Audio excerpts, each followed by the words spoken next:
Thank you very much, Mr. Speaker. I usually thank the Prime Minister for an advance copy of her statement, but it was handed to me just as I was leaving my office to come down here, so I can only assume she entrusted it to the Transport Secretary to deliver it to me.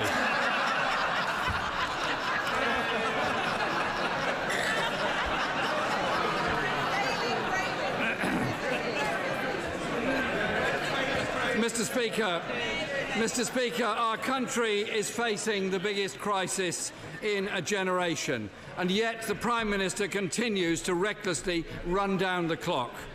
We were promised there would be a deal last October. It didn't happen.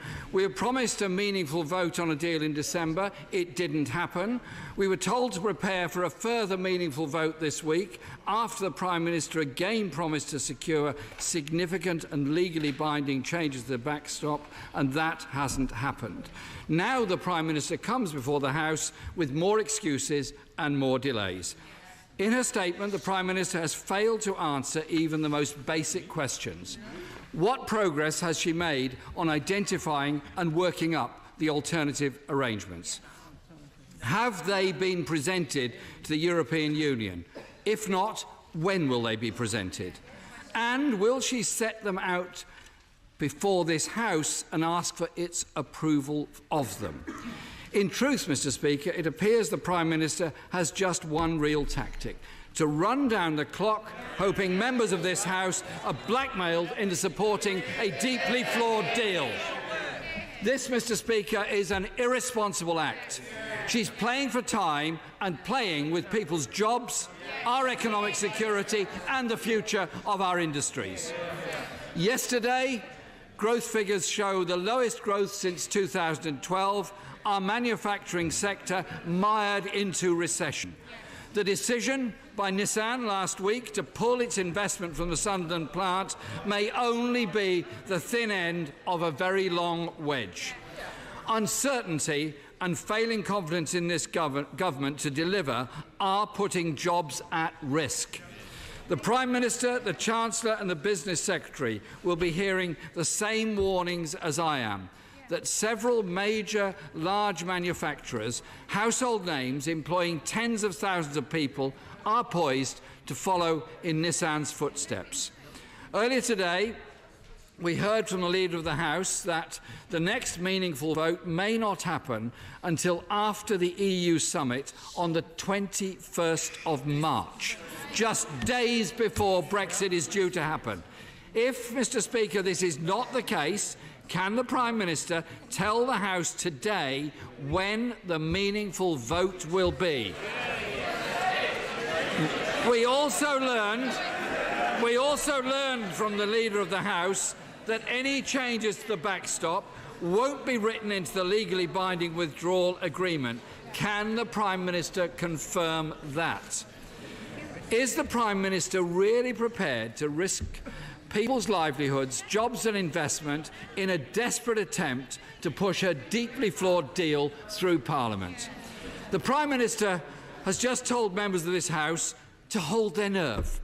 Tell that to Nissan workers in Sunderland and the thousands more worried about their job security and the future of their communities.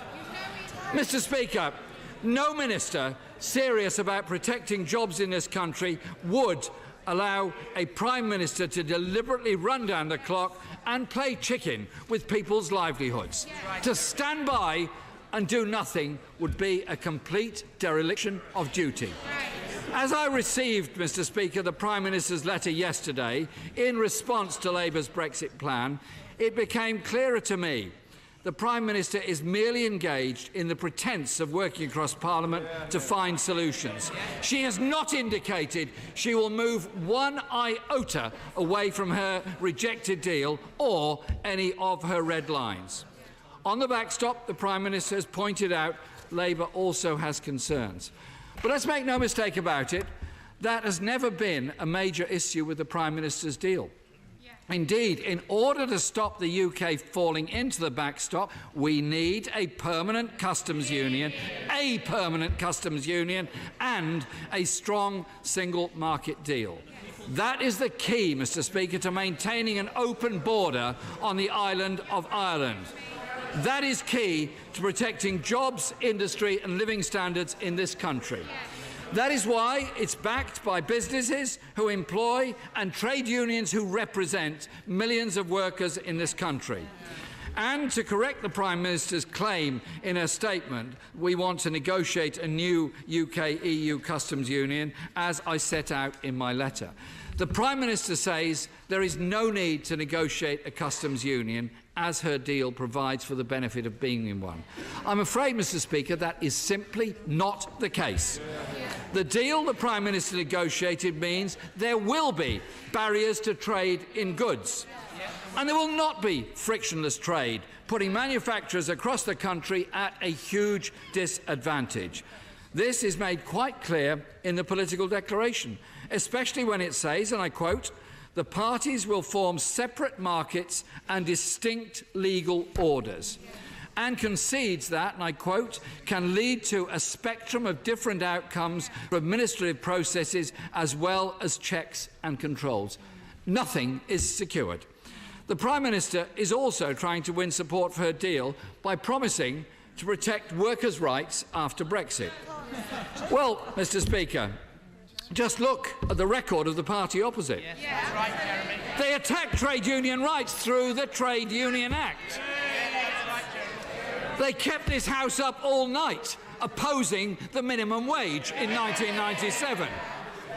They're the party that introduced employment tribunal fees and introduced the public sector pay cap. For many of them, Mr. Speaker, ripping up rights is what Brexit is all about.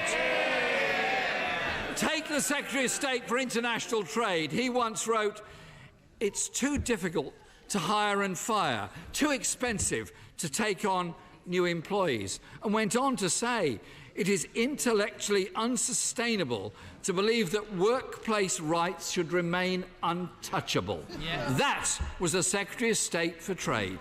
No wonder trade union leaders like Tim Roach of the GMB, Francis O'Grady, the Secretary of the TUC, have rejected the Prime Minister's inadequate pledges. And it's vital too, Mr. Speaker, that we keep pace with the best consumer safeguards and environmental protections, as if the warnings of the destruction of our biodiverse natural life are not serious enough. We have to be very serious about all environmental protections and indeed make them much stronger. Mr. Speaker, there is a sensible way forward, but the Prime Minister is refusing to listen. Labour's alternative has been widely welcomed as a way of breaking the impasse. From business leaders, European leaders, and even from some Conservative MPs. But the Prime Minister refuses to listen. Mr. Speaker, I urge all members across this House to think about the damage the Prime Minister's strategy is doing. The threat to industry and skilled jobs and communities all across this country. Now is not the time to stand idly by. Now is the time to stand up and do the right thing, to rule out no deal and back Labour's alternative plan. Thank you. Thank you, Mr. Speaker. First of all, the Right Honourable Gentleman mentioned the announcement that's been made by Nissan. I think for this House it's important to recognise that Nissan have confirmed that none of the current 7,000 jobs at the plant will be lost.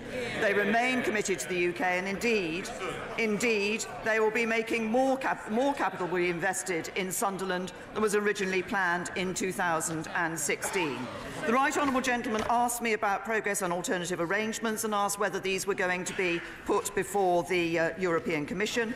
Can I remind him what I said in my statement, which was, yesterday my Right Honourable friend, the Secretary of State for exiting the European Union, met with Michel Barnier to discuss the ideas put forward by the Alternative Arrangements Working Group, comprised of a number of my Honourable and Right Honourable friends. I think that answers his question.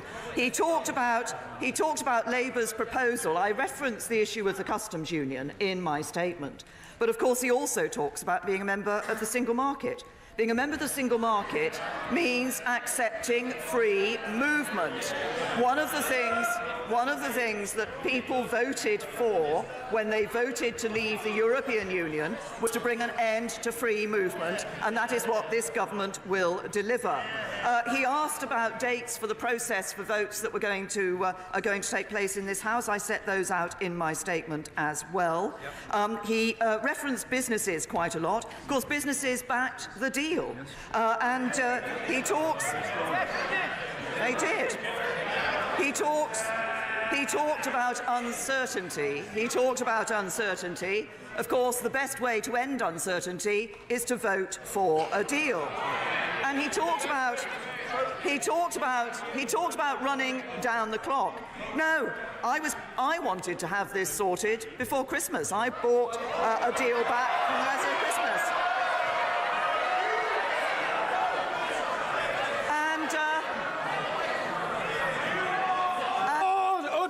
Order! Mr. Matheson, I have nurtured for a long time an ambition to see you become a statesman. I think you are threatening that prospect by these noisy gesticulations.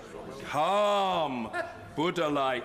The Prime Minister. Thank you, Mr. Speaker. The deal was negotiated before Christmas, so I wasn't in. It's not me who's trying to run down the clock. And it's no good Labour members who voted against the deal pointing their fingers across the House. Every time somebody votes against a deal, the risk of no deal increases. And the right honourable gentleman talked about acting in the national interest. Yes, we should be acting in the national interest, and the national interest is in getting a deal agreed with this Parliament, through this Parliament. That is why we are working with the European Union in everything that we're doing. And the right honourable gentleman made several references in his response to the issues of businesses and the issue of jobs and of protecting jobs. The deal we negotiated with the European Union, we're going back to deal with this issue of the backstop, but the deal we've negotiated, the political declaration that sets out the future, is a deal that protects jobs. And the one thing that we know would threaten jobs in this country would be a Labour government. Mr. Kenneth Clark.